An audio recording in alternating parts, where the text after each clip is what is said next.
Now I know what you are thinking. Didn't you already make a pros and cons list? The answer to that is yes. However, when I made that video, I've only been in Japan for roughly a year.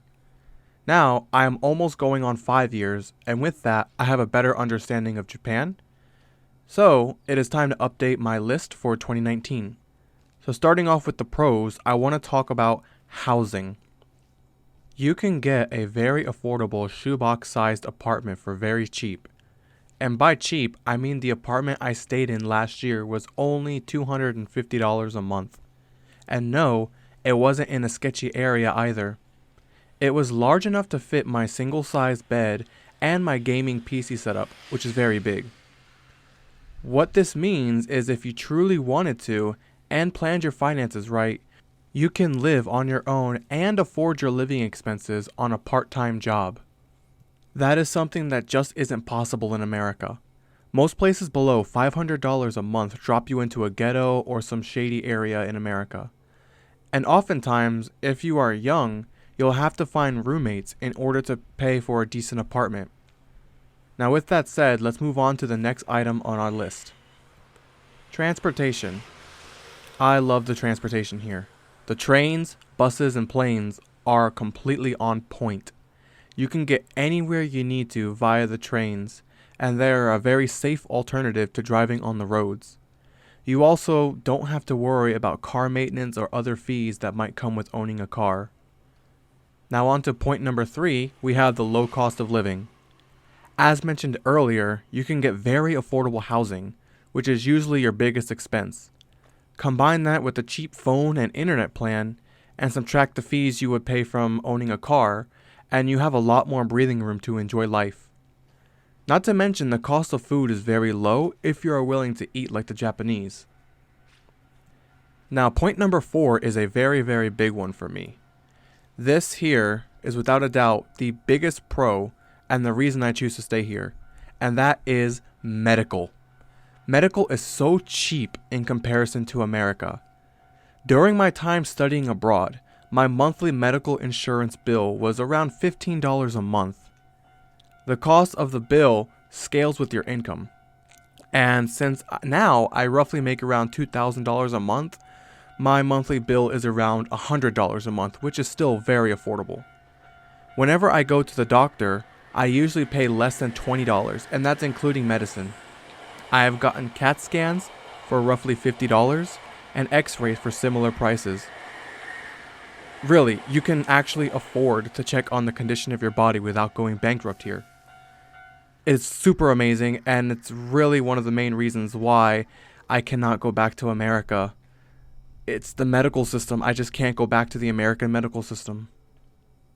Now, of course, maintaining your health is very important, and a very important part of that is having healthy food. And in Japan, they rock at that. While it's still completely possible to get fat in Japan, the food as a whole tends to be less processed and more natural in general. This applies to many of the junk foods as well. There are also a ton of healthy fast food places to keep you away from, say, McDonald's or Burger King, for example. Next up on our list is safety. Oh my goodness, is the safety game on point here. Crime is extremely low, and you can walk around alone at night and not have to worry about anything. I personally have never seen a sketchy area during my 4 years here. I am sure they exist, but they are very rare. It's normal for kids in elementary school to commute across the town by themselves, which was a huge culture shock for me. See, you would never let a kid travel alone in the States, or they would get swooped up by some dude with a scruffy beard. Yet, here in Japan, no one even thinks about these things because of the extremely low crime rate. Heck, just a month ago or so, there was a crime that happened in a city that's roughly an hour away from my home. A man attacked a cop and took his gun that had 6 bullets in it. Even though the incident happened over an hour away, all the schools where I lived shut down, and the kids stayed home until the man was caught. They did not want to take any chances. I personally couldn't process this, since things like that happen literally every few hours in America. But hey, I got off of work, so I wasn't complaining. Next up on our list is convenience. Walk in any direction for 5 minutes and you will run into multiple vending machines and convenience stores. In the convenience stores, you can pay your bills, load up on snacks, buy video games and adult magazines if you're into that, and you can get some hot food from the counter as well. You can buy full meals and they'll heat them up at the register, which is really great for when you're walking home and you are just too tired to cook. You just go into the convenience store, grab something, and boom, instant $4 meal.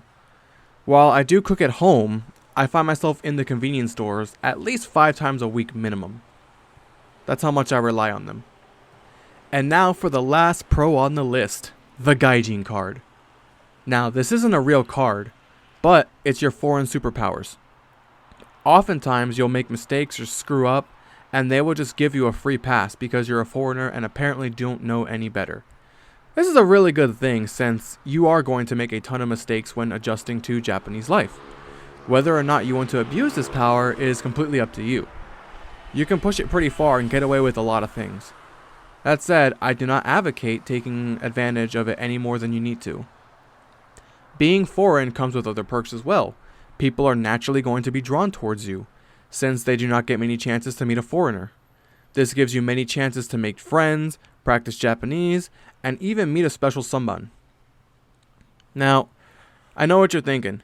So by now, many of you are convinced, hey, Japan, freaking awesome place to live. And it is. You would be completely right. However, the grass is green on the other side.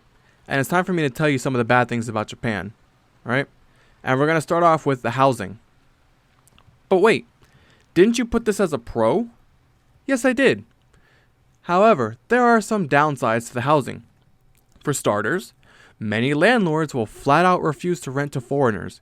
And you can't do anything about it. Once you do find a place, however, it is going to be smaller than it is in the States for roughly the same price. Third, the houses are not built to last.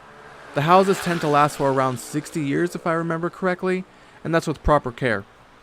Now, this really sucks because you are pouring tons of money over the years to pay for this asset, and you won't be able to pass it on to your kids when it's your time to go. Houses in the West, they can last hundreds of years with proper care. And the biggest point is the thin walls, at least for me. Biggest point. The walls are really, really thin, and you can easily hear your neighbors, and that means they can hear you. This can be a big problem if you bring your partner over to your place to smash. You might end up with a noise complaint, and they might even knock on your door and tell you to stop. Luckily for you, this is a situation where the Gaijin card can come in handy. You can basically say something like, I didn't know you could hear me fixing your country's declining birth rate. But hey, if you want, you're more than welcome to join us. Alright, moving on to our next con, transportation. So, you ever get squished between tons of sweaty people in a compact train during commute hours? Well, you're going to have to get used to it. The trains can be hell during these times. And you also have to make sure you leave in time to catch the last train if you are out late. Now, you could always get a car, but I don't really recommend it unless you live in a rural area. The driving experience here is not as good as the West. The roads are significantly more narrow, and back roads are often only wide enough to fit one car at a time. So if 2 cars are approaching each other, one has to either turn to get out of the way, or both cars have to drive up on the sidewalks just to get by each other. Then there is paid parking literally everywhere. You cannot catch a break when it comes to driving. And a lot of the freedoms of having a car basically fly out of the window when you try to drive in Japan. I mean, you do get a private space, hey, but that's about it. Alright, now on to a very, very, very, very big point. And that is going to be discrimination in the hiring process. So, when you submit applications here, you have to send a photo attached to the resume. In Japan, they can completely deny you based on your photo alone or by your name, and there is nothing you can do about it. This can be troublesome if an English school, for example, say wants a white teacher and you are of colored. Yes, I do have to bring up race because this is an issue here, a very big issue. I know a guy who applied for a position based on personal recommendation, and when he arrived, the company immediately offered him a job, until they found out he had a Chinese last name. They told him flat out they can't hire him because of that. He didn't even look Chinese at all, he was only half, and he's from Canada. And he spoke English as his native language. But because of his last name, he couldn't get the offer. People want to learn English from a white person, and that's often due to the image that's been set in Japan. And if you visit many English language school websites, the home pages, you're going to see just images of foreigners that are pretty much all white. When making this video, I looked through roughly 20 or so English sites, and only 3 of them had colored minorities in them. The rest were all white. I'm going to link a bunch of them in the description below, so you can check it out yourself. And also, feel free to Google search English schools, so you can see for yourself that I'm not just cherry picking this issue. Now, as a colored person, I can tell you it is definitely possible to find employment just fine, but you're just going to have to work harder. Now, moving on to the next point, and that is smoking. Now, the good thing is, this is getting better, but many restaurants will let you smoke indoors, and they will either have a smoking section, which doesn't do anything because there's no separator, or they will put them in a glass box where they can share their cancer with each other in peace. You're often going to run into a ton of smokers outside as well. Now again, they are taking steps to improve the smoking rules, so more and more restaurants are banning smoking from within. But it's a very, very slow process, and it's going to take many years before this issue can come close to being resolved. Now, next up on the list might be a big one for some people, and that's luxurious items are expensive. Now I know what you're thinking. Well, duh, they're called luxurious items. But, America has it really backwards. You can get luxurious stuff like TVs, computers, and whatnot for pretty cheap. But the stuff that you actually need, like housing and medical, is stupidly high. In Japan, you are able to get really affordable housing and really affordable medical. But if you want to get some nice things, you gotta pay a lot. They charge much more for the exact same goods. So many Japanese people, and myself as well, we just do without if we just can't afford it, which is often. Now, I do actually know many Japanese people who still use the big old CRT TVs because they haven't broke yet. They still work fine. Now, though, looking at that, I would gladly accept the high costs because that means the essentials are more affordable. It's a good trade-off in my opinion. Alright, next up, family and friends. Now, you won't be able to see your loved ones very often, and you will see them on social media living out their lives. Your friends will get married and start families. Those you care about might pass away. Someone might have a very, very big event or an important day, and you won't be able to be there to share those experiences with them. You just have to watch from a screen. Yes, you can visit them. However, you have to choose a time that fits your schedule and theirs, which makes it hard. Not to mention the cost of flying to your home and flying back. It's not something you'll be able to do very often unless you are very wealthy. Next up is the Gaijin Card. While the Gaijin Card has its blessings, it has its curses as well.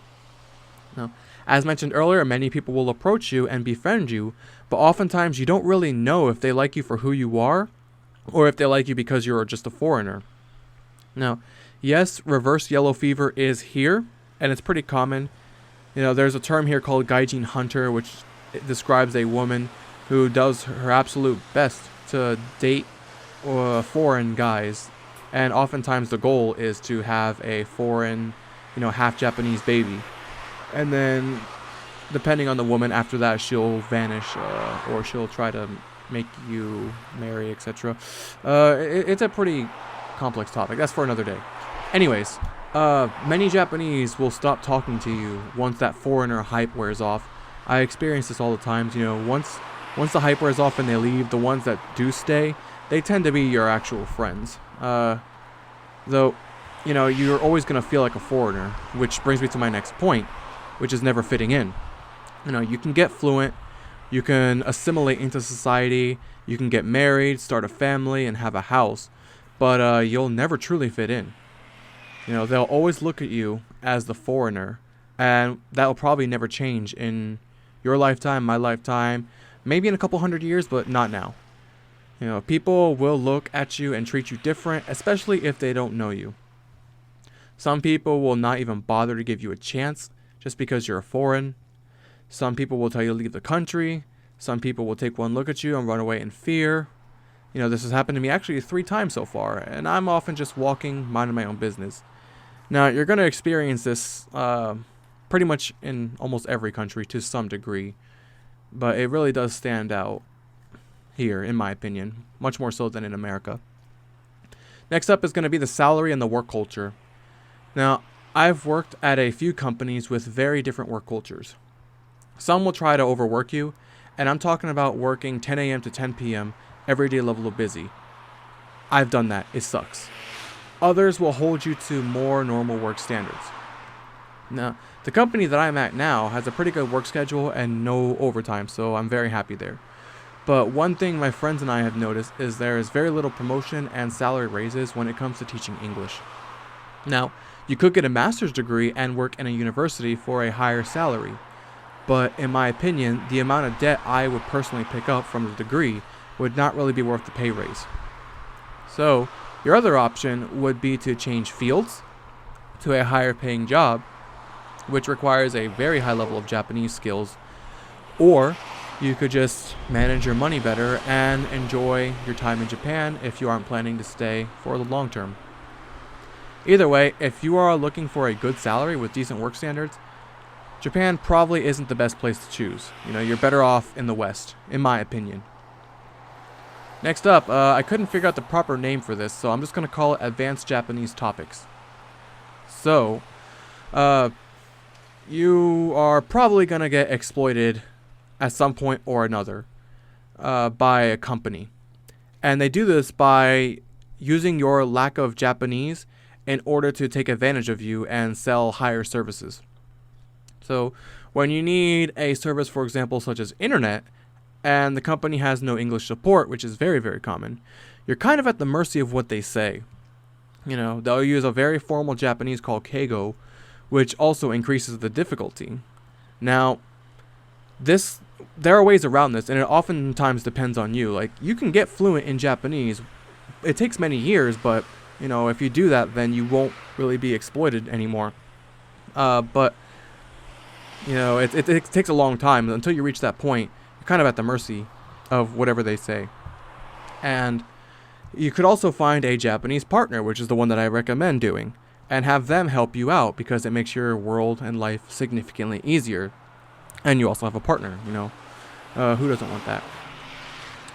The other option is you can find and use companies that offer English support, which can be hard to do, even in Tokyo. Because let's say you go into the apartment, the apartment only has set companies like gas, water, and internet that you can choose from. And you cannot really choose from any other companies outside of those. So in that situation, if none of them offer English support, you're going to have to really just grit your teeth and just go through it. Alright, so next con that I really personally don't like are the contracts. Now, the contracts and the visa, they both stress me out. Now, usually most companies that hire you are going to put you on a contract, which is usually around 6 months to a year. The company can choose whether or not to renew your contract towards the end of the year. Now, this causes me stress, as my company usually lets me know about a month before it ends whether or not I get the renewal.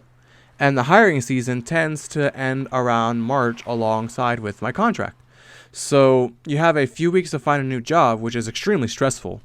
And once the hiring season ends, which is usually around April, your chances of finding a job drop drastically. And if you can't find work as a foreigner, well, you gotta leave. Now what I usually do is I start looking for positions around February, which will give me more than double the search time. That way, if my renewal is declined, then by this point I would have a few leads and have a better shot at getting a job. Now, I'm a very good employee, humble flex. So every company has offered me a renewal so far, but you could really never be too careful. Now, as for the visa, until you get permanent residency or a spouse visa, you are again at the mercy of your company who is sponsoring the visa. And my first company actually exploited me to do extra work by threatening to terminate my visa. Now, if something like that happens, just stay until you complete your contract and then just get out ASAP. You can find much better companies that'll treat you like an actual human being. Alright, so we're coming on last two. And food. Food. The variety of the food sucks in comparison to the West. You want Mexican or Italian. Well, sorry. Those foods are Japanized. You can find authentic, but it's very hard. And if you do find it, you're going to be paying a lot of money for it. So what this means is you're pretty much going to be eating Japanese or Japanese food. There really is an escape. Heck, I remember when the new Smash Brothers came out, my friends and I, we wanted an authentic pizza to go with the Smash Brothers and have a good time. And we spent $100 on 3 large cheese pizzas just to get an accurate, taste to what American pizza tastes like. That said, it was a stupid thing and I'm never doing that again. Alright, and the final point, and it's going to be a big one. It's called home is home. There's no other way to say it. Home is home. There will be things about your homeland you are going to miss. There will be special events not celebrated in Japan, and celebrating alone is one of the saddest and worst feelings you will ever feel in your life. I spent my last Christmas in a hair salon all day because my girlfriend, who owns the salon, wanted to work on Christmas. I tried to explain how important Christmas was to me, and she just couldn't process it because it's kind of a regular day in Japan.